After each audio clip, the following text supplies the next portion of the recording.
Severe MMA here at BAMMA 20, the Barclaycard Arena, on the night that BAMMA debuts on Spike TV. And we're also here on the night that Dirty Harry Marple debuts on BAMMA and debuts as a welterweight. So there's a lot of debuting going on. You fought Chris Astley, Team Trojan fighters. You know that they're going to be well trained with Paul Sutherland et al. In their corner. But to be fair, it looked like you put a bit of a whooping on him. Is that how it felt in there? I felt pretty damn good in there, I've got to say. I mean, they're a very well-renowned gym, and I knew he was going to be trying well, fit. He always comes, but I like this one because I know Chris considers himself a stand-up guy, and I knew in my own head I was going to change his mind about that. Like, I knew I was going to get the better of him standing and grappling. I'm confident everywhere. I started this as an MMA fighter. I wasn't a boxer. I wasn't a jiu-jitsu guy beforehand. I started MMA, so I'm happy wherever. But I knew this was going to be my fight. Obviously, you tell yourself it's going to be your fight. I'm never going to go in thinking, oh shit, I'm going to get my ass whipped. But yeah, it went well for me, man. I felt good, and I haven't really got a mark on me, man. I feel great. You know, you said that he considered himself a striker, and you said in the pre-fight we did that you were going to show him different. Were you surprised at just how durable he was, though? Yeah, you know what? A couple of times I could see him wobbled, and I went in for the kill. I got a little too excited, and I probably got a little wingy as well, rather than keeping it straight, which I'm not too happy about that. But if I'd have kept my composure, I'd have probably got him out there with the knockout. But I hit him with a left kick, shin to chin, and I was like, what is this guy doing? Still standing in front of me. He should be down. And it's almost disheartening because you're thinking, shit, am I going to get this guy out of here or what? So when it eventually got took to the ground, I baited him for that submission. I was going to keep ground and pounding. I thought, you know what, let's just get him out of here, man. Let's choke him. June 13th. You're looking remarkably pretty for a guy who's just had a fight. Is that a realistic turnaround for you? Yeah, it's realistic, man. It's realistic. Definitely. It's what, 7 weeks away?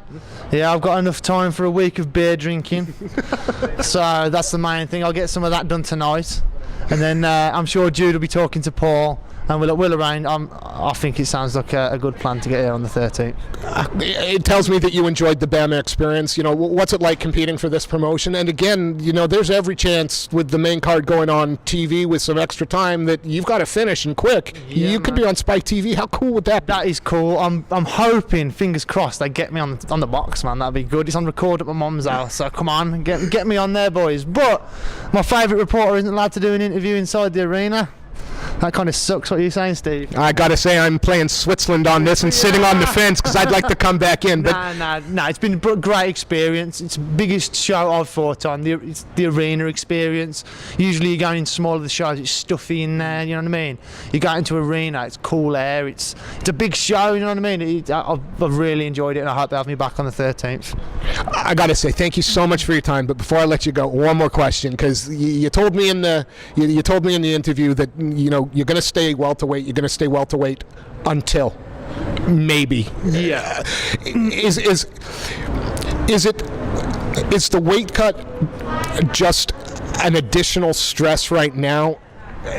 Talk me through the mindset. Yeah. Well, I work. I plaster. I graft every day of the week. I don't want to be eating dry tuna sandwiches while I'm, you know what I mean, doing a physical job. If I could put all my eggs in this basket and earn a living off it, then it's worth doing the dieting process. But if I can't beat every welterweight on the scene in the UK for joke, what's the point? Do you know what I mean? When I get to the UFC, which I will maybe drop back down to lightweight. But if I can't dispose of these welterweights on the British scene, then I'm going to do it, you know what I mean? I'm not going to bother dieting and killing myself at this level. You know what I mean? And finally, in the scrum, sorry, I always say that, and it's never the last one. In the scrum, you mentioned Paul Taylor. You mentioned the Strangler, the guys that you train with. Yeah.